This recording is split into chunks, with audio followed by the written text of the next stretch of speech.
The warning signs appeared in quiet posts that spread across chat groups in early January of 2018. At first, they sounded routine. People complained about a delay in withdrawals or a dashboard number jumping strangely. Then the tone shifted. Screenshots showed identical daily returns across thousands of accounts. Others noticed that the token price on the public exchange flickered at odd intervals. It was enough to pull nervous users away from the hype videos that once fueled the system. Many had trusted the promise of daily interest. Some had invited relatives. A few had taken out loans. They believed a trading bot generated the profits. They believed the risks were limited. They believed the company's leaders would explain everything. When regulators issued official warnings, that calm began to break. The returns no longer made sense. The balance pages no longer felt secure. In the hours before the platform's first public tremors, thousands of investors refreshed their screens and waited for answers that would never arrive. Chapter 1: The Promise. Early on a winter morning in 2018, the token price shook hard enough to draw immediate attention. It happened fast.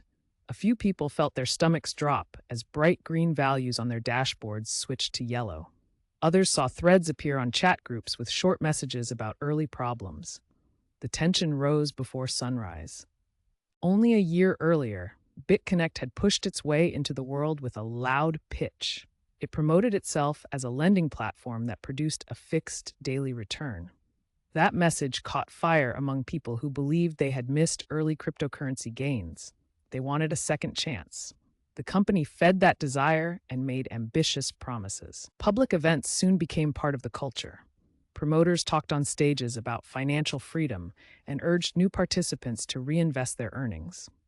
They repeated the idea that compound growth was the fastest path to wealth. Many cheered and took videos. The online momentum made the platform appear larger than it was. What set BitConnect apart was the claim behind the profits. Leaders insisted that a secret automated trading bot powered everything.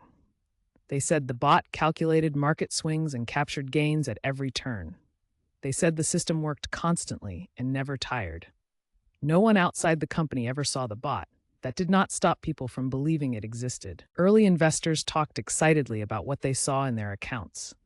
The dashboard balances rose each day. People watched the numbers increase and told themselves they had found something stable. They showed screenshots to friends. The story spread quickly across families, college groups, church circles, and online communities. Trouble surfaced when the first regulator advisories arrived. Texas issued a warning. North Carolina followed. These notices questioned the platform's structure and the nature of its promised returns. They did not shut the platform down, but they planted doubt. Some investors ignored them. Others tried to understand the new risk. Small investors began to feel nervous. They did not have access to private meetings or inside conversations. They relied on public posts and chat groups to understand what was happening.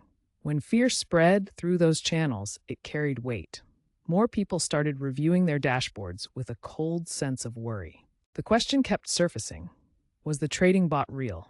If it was real, why were the returns identical across so many accounts? If it was not real, how were the profits created? Those doubts clashed with the hope that had pulled so many into the platform.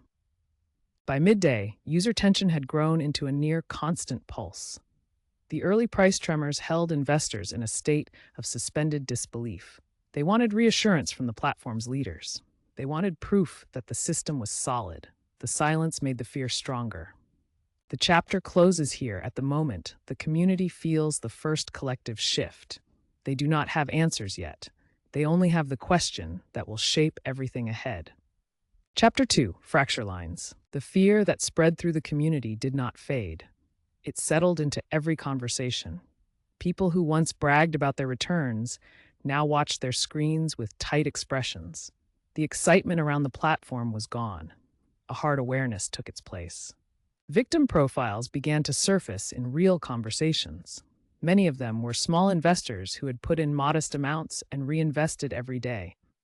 Others were retirees who hoped the daily interest would support them. Some were students who pooled money to reach the minimum lending tier. A few were overseas communities that trusted one leader who vouched for the platform. Each group believed the system had their best interests in mind. Each group now felt the growing weight of confusion. Influencers tried to hold the narrative together. They posted videos encouraging people to stay calm. They dismissed warnings as common attacks on new technology. They repeated the idea that volatility meant nothing as long as people reinvested. Some defended the platform by pointing to their own dashboards. They insisted everything would return to normal. Their confidence felt forced. The token began to move in sharp swings. The price jumped up and down within minutes. Investors who tried to withdraw found the process slower than expected. Some waited hours for a confirmation. Others saw their requests freeze. These delays pushed more people to seek answers from support. The support system strained under the pressure. Tickets piled up. People received short messages asking for patience. Others were told their issues were being reviewed. Many waited without any response. Panic grew louder as more people shared screenshots of frozen withdrawals. Independent analysts entered the conversation. They examined the platform's public statements and daily return patterns. Their reports showed that the profits were mathematically impossible. They showed that the returns were identical on too many accounts. They explained that real trading never produced perfect consistency. These insights spread fast across social media. They fueled the doubts that had already taken root. Inside chat groups, the tone changed again. People no longer asked if something was wrong. They asked when the problem would reveal itself. They argued over whether to withdraw immediately. They questioned their earlier decisions.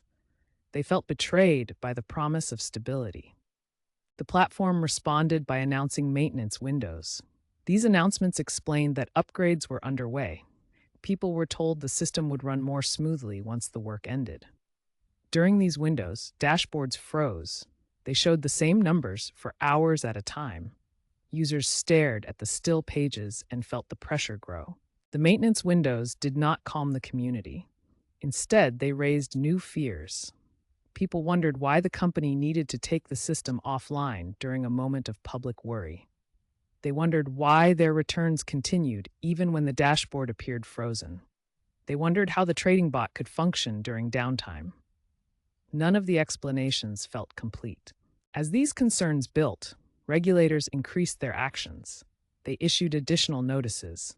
They reminded the public that the platform's structure raised serious legal and financial questions. These notices served as official warnings. They signaled that time was running out for the company.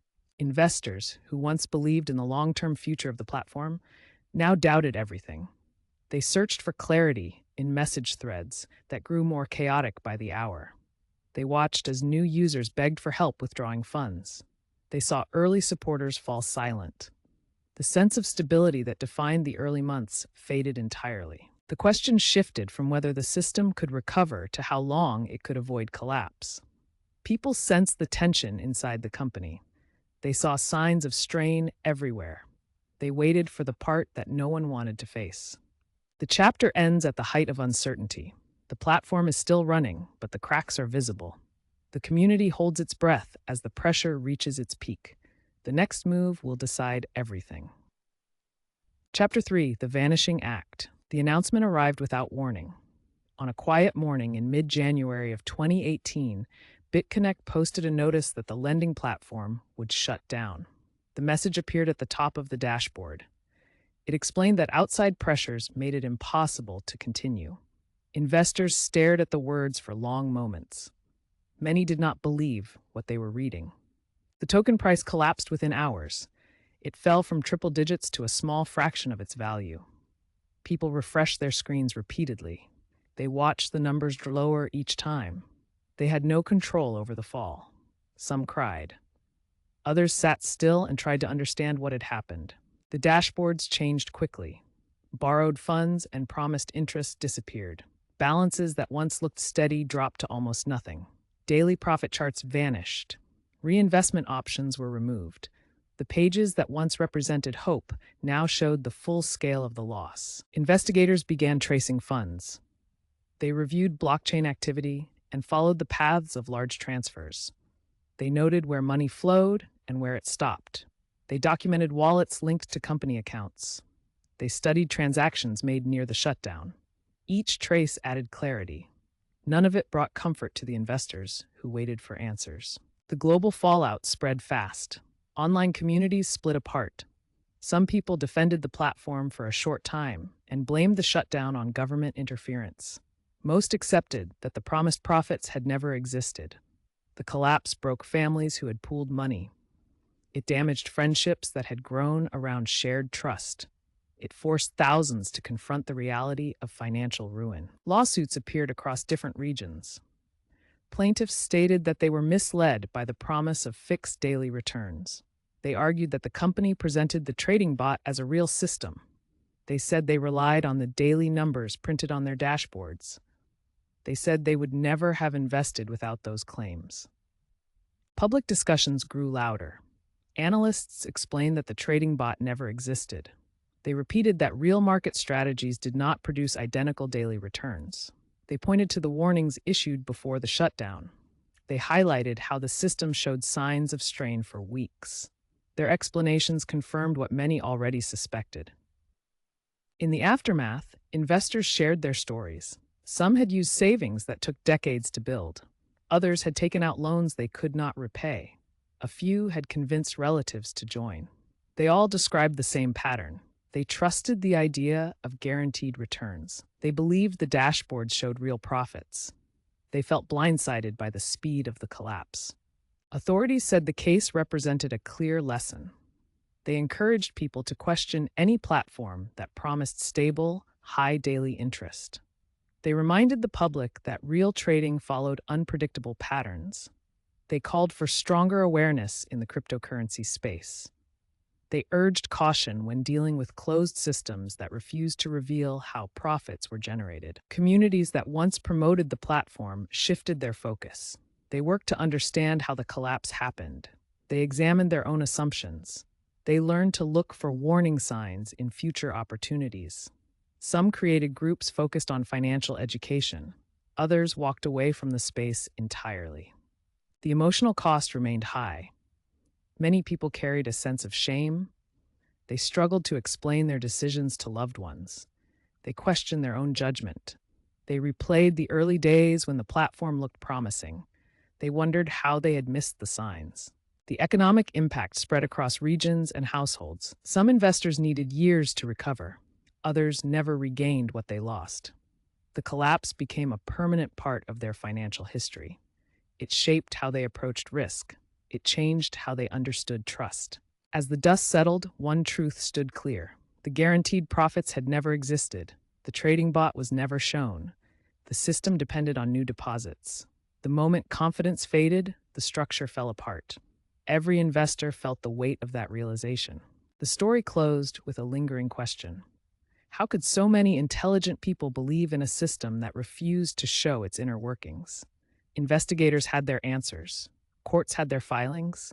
Regulators had their warnings. The people who lost money carried a deeper question. They wanted to know how to avoid a future built on the same kind of promise. The chapter ends with the community facing the full cost of the collapse. They are left with the truth revealed in plain view. The daily returns were never real. The stability was a myth. The fall was inevitable. What remains is the challenge of rebuilding trust in a world shaped by risk.